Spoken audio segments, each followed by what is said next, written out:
Shalom, y'all. Shalom, y'all. Shabbat Shalom. Yes, Shabbat Shalom.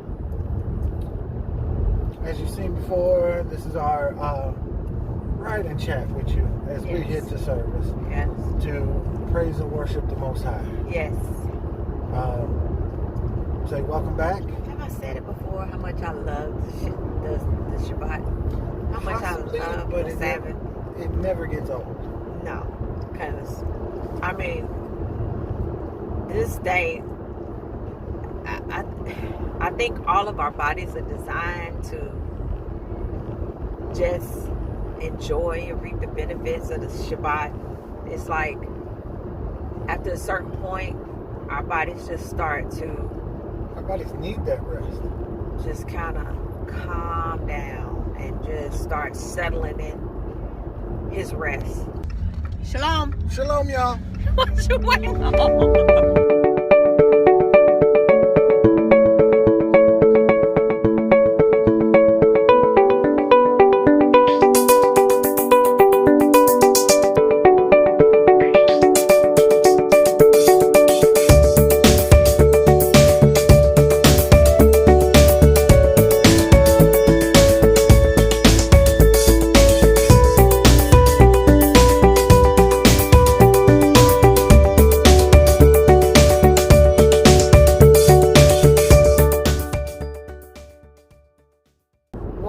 What people don't take into account, most people work a job Monday through Friday.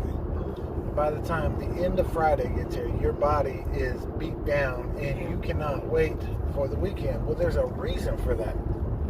But due to the mindset that we've been brought up under, we don't fully, most people don't fully understand the reason why your body is like, all right, I'm tired, it's time to take a break. Exactly. Because the way that we've been trained, the traditional Christian way, or the traditional Christian church way that we've been trained, you think about it, your body is constantly on go. You never have a chance to recuperate from one situation to the next. Because you think about it, if your household was anything like mine growing up, Saturday was the day that you were trained to clean. You woke up early Saturday morning because generally your parents work from Monday through Friday, and so Saturday was a day off. And you instead of you resting on a Saturday, the way our bodies were designed to, we were up at the crack of dawn cleaning. Okay, probably to some music. That's what I was going to say. You wake up and hear that music playing, right? You already know. You already know what time it is. Here we go so again. Listen, our bodies,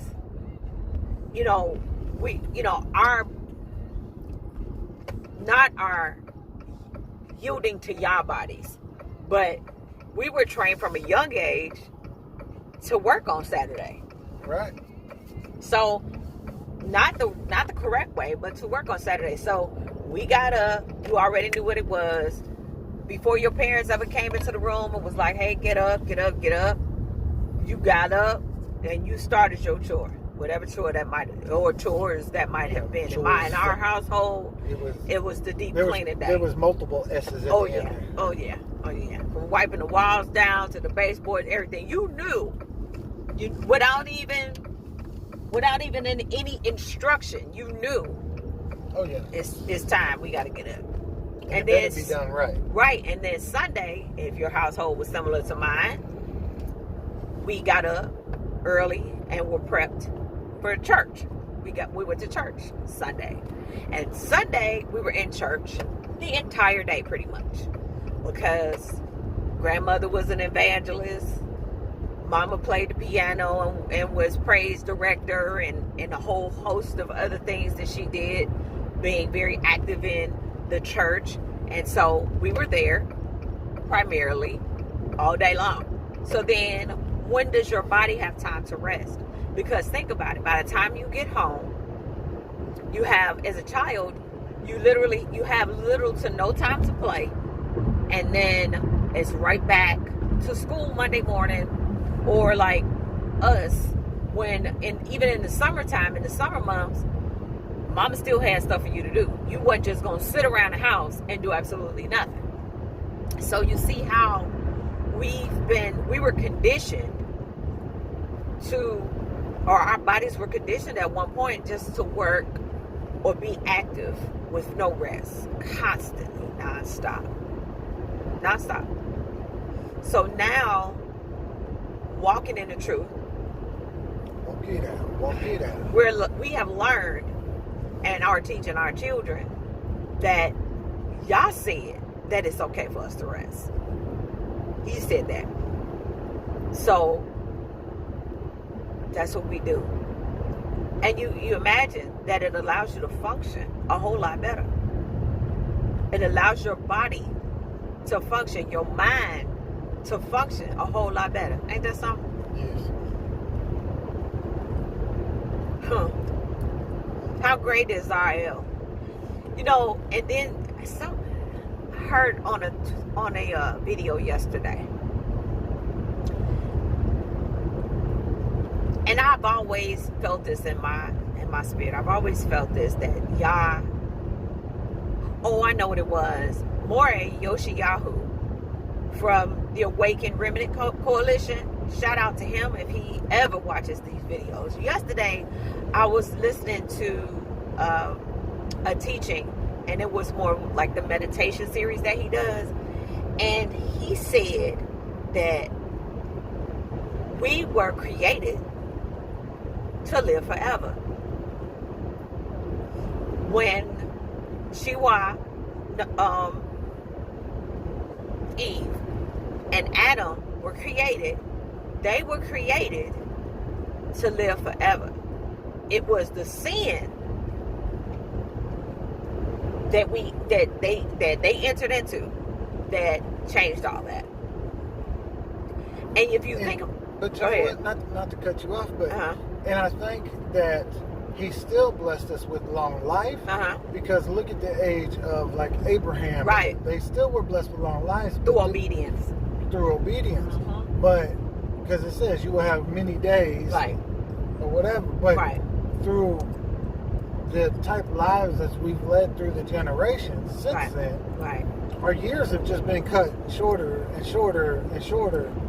Right, right. You know, even you know, my dad is a Moreh as well, right? So he's even taught several different versions of that. You know what I mean? Because he went down the lineage and talked about how old Abraham was when he and Sarah conceived Isaac. Okay? So I firmly believe that. I believe that Yah designed us in all his infinite knowledge and wisdom. He designed us with the ability to live forever, right? And then to go further, like he was saying, if you cut yourself, the way our bodies are designed, they are designed to heal itself. If you haven't contaminated your body. If you haven't contaminated your body. So everything that we do, everything that we are, everything that we will ever become is predicated and solely depends on our obedience to Yah. Right. And see, one thing I like to point out to people is, you know, we talk about lifespan and what we put in our bodies. Yes. And, you know, we do a lot of gardening. Yeah. And if you think about it, if you damage your fruit, right? Say you got a tomato plant. If you put bad chemicals on that tomato plant, it cannot bear the perfect fruit. Right. It just can't. Right. Well, then the thing is, if you take the seeds from that imperfect fruit and try to grow it, guess what? Now you have an imperfect plant, and it just gets weaker and weaker and weaker. Eventually, it just ain't going to grow, period. Right. And see, that's the problem through the generations from what we've accepted and put into our bodies, whether it be food or medication or whatnot have you, that we literally weaken our DNA strands. Right. From what Yah had originally put in place. Like Bay said, you know, our bodies were designed to heal themselves. Yeah. You know, and what our body couldn't do, Yah put on this earth for us. Mm-hmm. Not, you know, these random chemicals that you look up and, I mean, it's some weird name you can barely pronounce. Right. But yeah. It's just, as you study the word, as you study the scriptures, as you study, you know, Yahuwah's word, you will find that everything in our lives is laid out in the scriptures for us to abide by. Every situation, I don't care what it is, every situation that we might find ourselves in, there is a scripture in the Bible that will help you to walk through it, to get through it, and to teach you how to operate in Yah's way. Because just because, okay, like if you were doing something you didn't have no business doing, and you can pick and choose whichever scenario you want to go with. But if you was doing something you ain't had no business doing, and then you wanted to get out of it, you say, okay, yeah, I really need you to, you know, remove me from this situation or whatever the case might be. Yeah, you're going to have some consequences behind it. But Yah is still, and again, it depends on how pure your intentions and your heart is for him to deliver you from that situation. But there's something in the word that will outline, hey, this is what you need to do instead of doing this thing over here. And as long as you abide by this and do this way, you won't have to incur this consequence over here. Right. So really, to be honest, it's really no excuse. It's actually a choice that an individual would make of whether or not you want to thrive. You know what I mean? Right. Because people that are outside of Torah are not thriving. I'm sorry, you're just not. The people who act outside of Torah are not living and doing Yah's commands or doing his instruction. There's no way you're thriving. You might think you are, but you're not. Yes, I ain't read nowhere it says he blessed the wicked. But it's all in what you consider to be a blessing too. And I tell everybody, I've said it before on these blogs, the favorite word of mine is perception. Because and then Bay says that perception is your reality. Yeah. It don't mean it's the true reality. Yeah. But in your mind, that's reality. It's your reality. So, you know, I feel like I'm blessed even though I'm doing everything wrong. Right. Your so-called blessings, you might want to check where they're coming from. What you say. And then the thing is, with every blessing, there's an obligation that comes along with it. All right. Yah blesses us, and we are obliged to continue to love and be obedient to him. Right? The other one, he bless you, he trying to take something. Yeah, no something gonna come with that. Right. Yeah, it ain't gonna be what you want. Right. Because in the word, Yah says, if you love me, you'll keep my commandments. I could say something. I mean, being a worshiper, I love to praise and worship.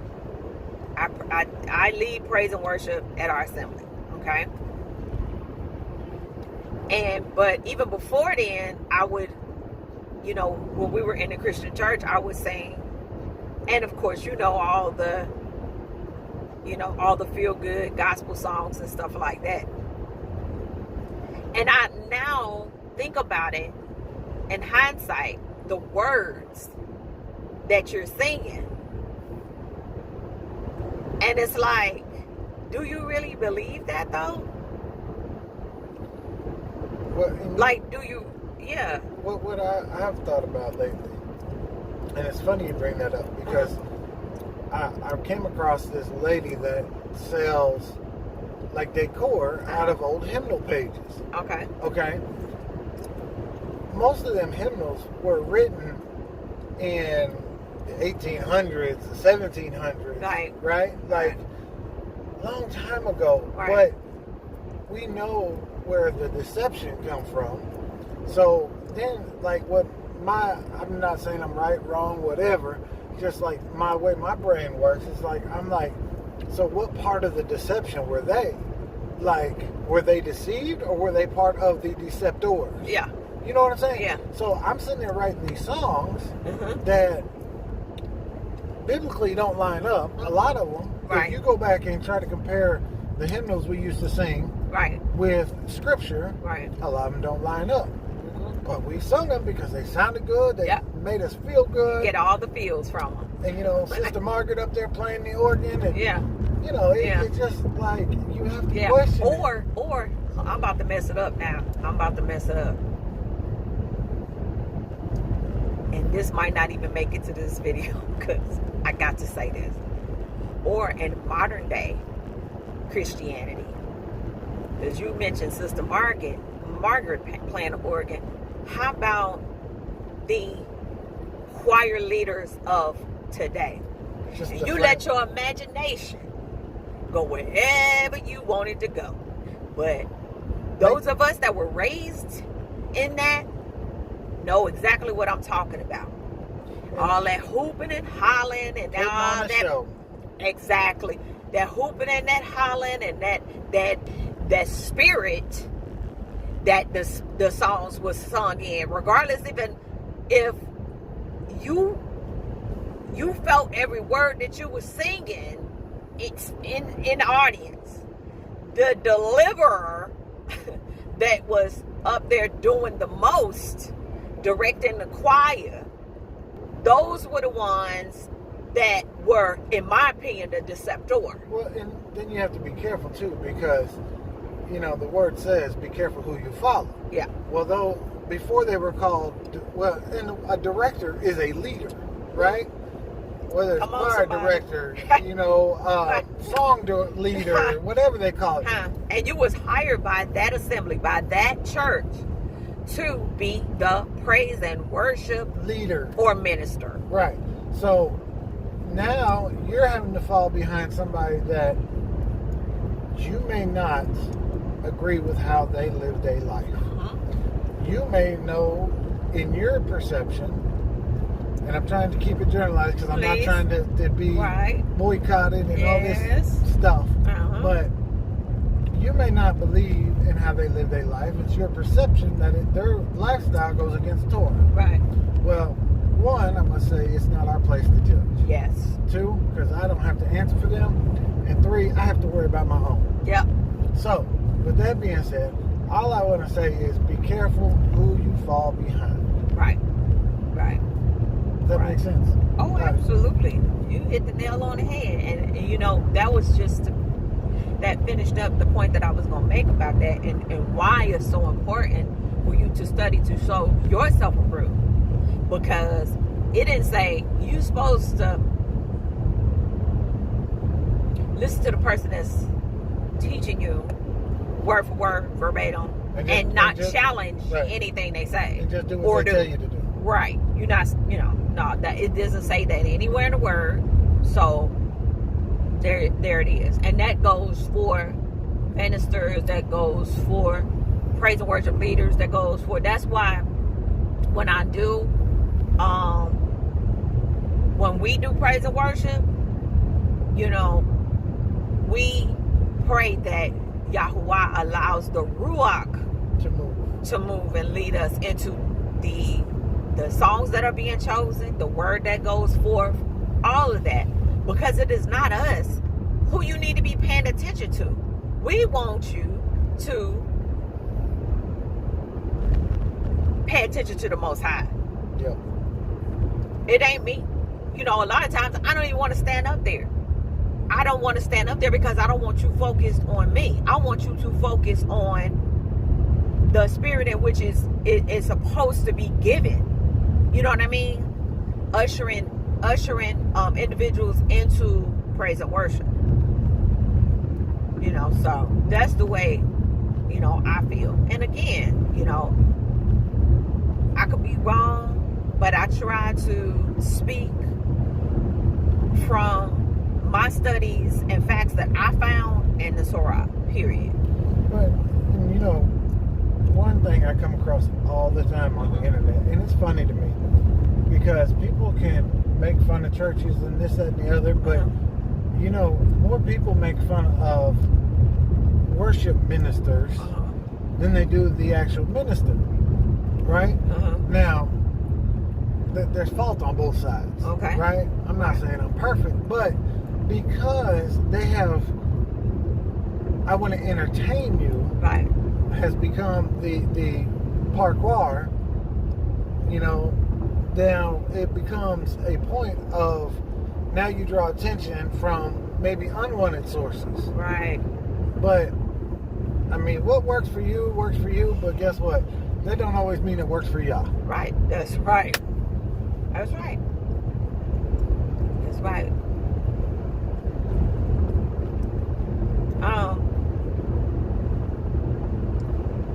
Joshy knocked out. I was going to kind of touch on what we talked about this morning. Which part? I mean,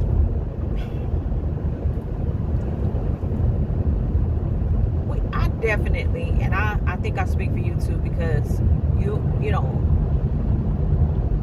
I praise Yah for the ability to have a mate, a spouse, a best friend in you, who we are very like-minded, and we on all the big stuff and a lot of the medium stuff and some of the small stuff, we agree, you know. But as you go back and you look at the lessons that are learned from the things that Yah's allowed us to do, one of the things that sticks out to me the most is gardening. Hands down. To me, we've learned so much from gardening. It would be second only to being parents. Yeah. I'm a very analytical person, and I try to look at, okay, what is this lesson? Is Yah trying to show me something in this right here? And like I said, one would be being a parent. That's number one. And then two would be with the opportunity to garden. But gardening also teaches you about parenting as well. Yes, it does. So it's one feeds the other. Right. That's true. And then turn around and feeds the other. Yeah.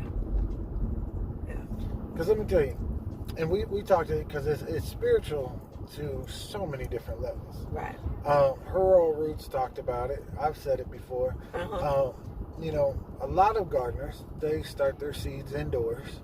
They let the roots harden up, you know, get a good foundation before they put them out into the regular garden. Yeah. And, you know, I think that's where a lot of us fail with our children. Yeah. Because we have to make sure their roots are good, that their foundation is solid, Yes. that they know how to get their nutrients and where their nutrients need to come from. That's right. And if you send them out on their own and they don't know them things, they're gonna be sucking up the wrong thing. Yeah. Well, how about this? You take them from an environment where they're getting all the nutrients and they're being fed and all that, and then maybe you transplant them too soon and it's a shock to their system and they don't thrive in that environment. You know what I'm saying? Right. And like you said, like we realized more times than not, gardening is like parenting and parenting is like gardening. You have to, and then also with that being said, there are situations where you have to be very careful at the soil that you surround your plants with. That you surrounding your plants with. That was a very, very recent a very recent finding for us, okay? Because not all soil was good soil. It might look good. But it's that stuff hidden underneath Woo! that you don't know about. It comes up and contaminates the whole bunch. Now let me tell you one we learned even more recent than that is just because the label says it's good, don't mean it provides the proper nutrients. Hallelujah. Because I have some now that I bought. It was on the cheaper end because we were just, trying to fill some gaps. And I mean, my stuff's growing. But it's not growing really, really, really slow. Father help us. I drive by and look at corn, and it's 6 foot tall. My corn is about 12 inches tall. And it was planted about the same time that I've watched everybody else plant their corn. Right. It's growing. Right. And it's not as if we're comparing, hear me now, it's not as if we're comparing the